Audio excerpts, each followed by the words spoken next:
kakain kayo. Lalo na po sa ating mga OFW dyan, mag-iingat po kayo palagi. Ngayon nga po pala, may gagawin po tayong overhauling na TMX 155 po. Medyo madami-dami pong papalitan. So, samahan nyo na lang po ako sa paggagawa.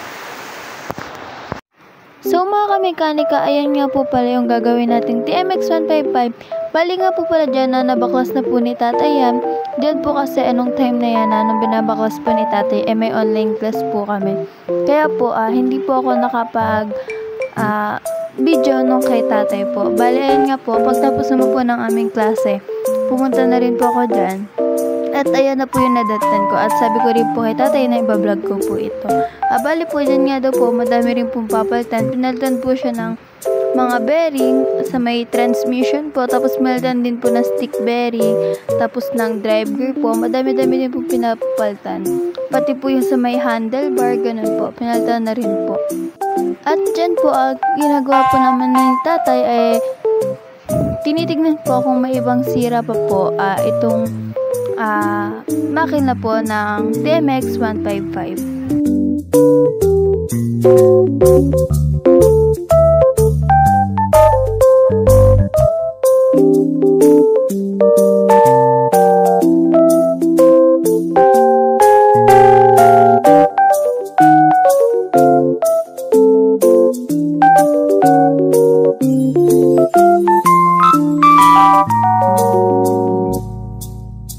At pagkatapos naman po hanapin ni tatay yung ibang sira po, ayan nga po pala yung motor na ating ginagawa.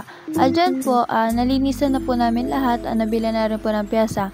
Bali po, ibabalik naman na po natin lahat ito.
Pagkatapos naman po ilagay ni tatay lahat ng bearing, inaayos naman po ni tatay ang transmission gear po.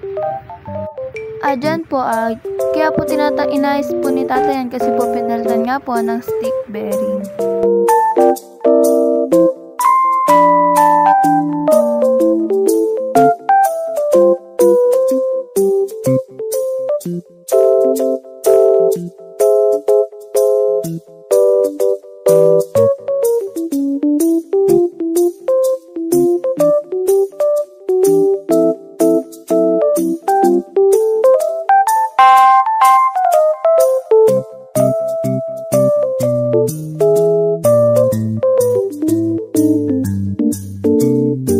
Pagkatapos naman po ayusin ni tatay ang transmission gear po, ay babalik naman na po agad dito ni tatay dito. Una po, nilagyan muna po ni tatay ng langis ang ating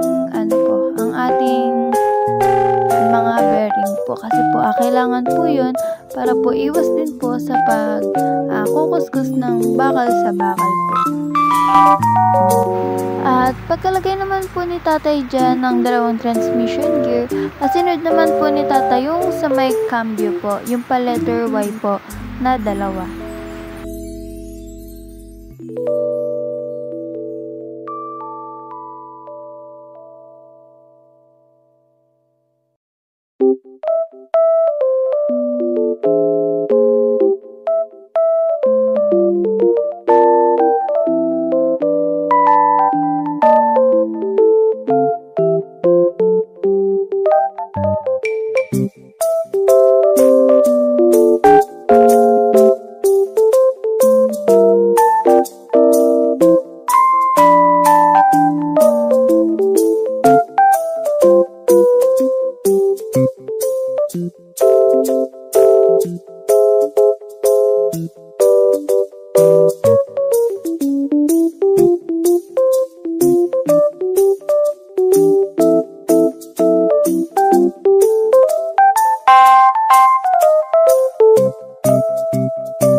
Pagkatapos naman po ni tatay na maayos po yung sa may cambio, sinunod naman po ilagay yung mismong sigunyal na po.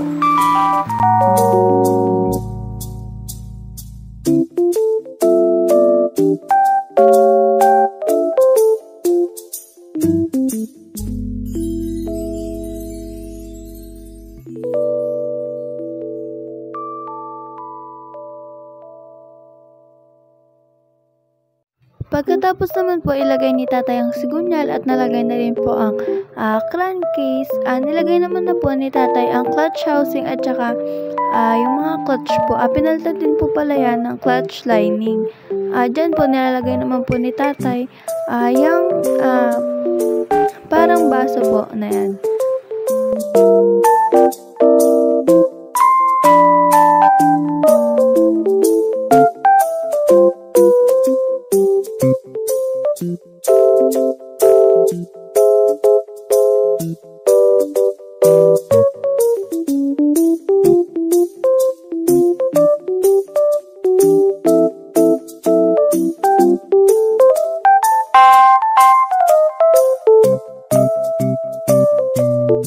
Matapos naman po na malagay po ni tatay yung clutch housing at saka yung sa part po ng clutch, nilagay naman po sunod din tatay dyan ay yung block.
Pagkatapos naman po malagay ni tatay yung block, sinunod naman po namin yung cylinder head po. Ayun nga po pala, kaya po umaga na po namin nakabit dahil po pinaretread po namin itong cylinder head po.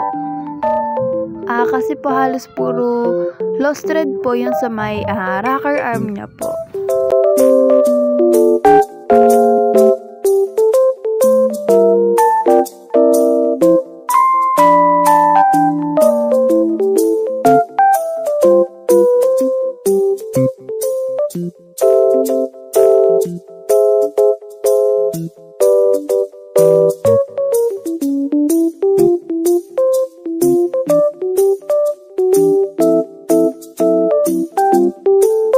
Pagkatapos naman po, mahigpitan po yung sa may cylinder head, sinunod naman po namin yung bracket po sa may rocker arm. Bali po yung dalawang gilid po yung nag-lost thread dyan.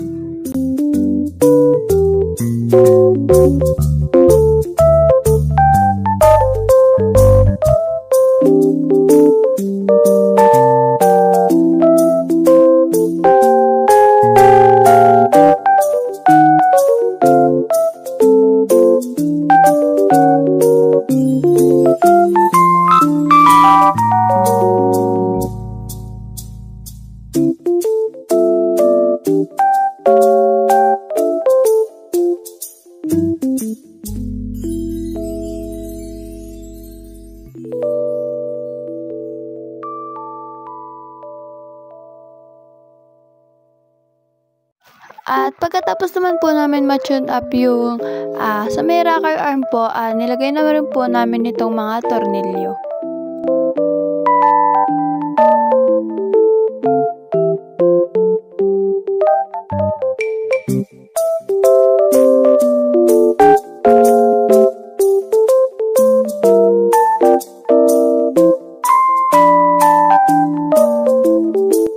At pagkatapos naman po mabuo ng makina, inilalagay na rin naman po namin dyan ang makina.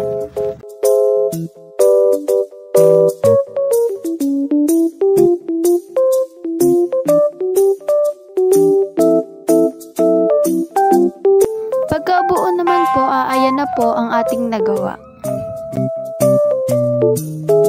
Maraming salamat po sa paggawa dito po kay Tatay Doms at saka dito sa lady mechanic sa amin na si Angel. Tapos na po yung pinagawa ko. Maraming po salamat. Maganda po yung paggawa. Sulit po pagkagawa.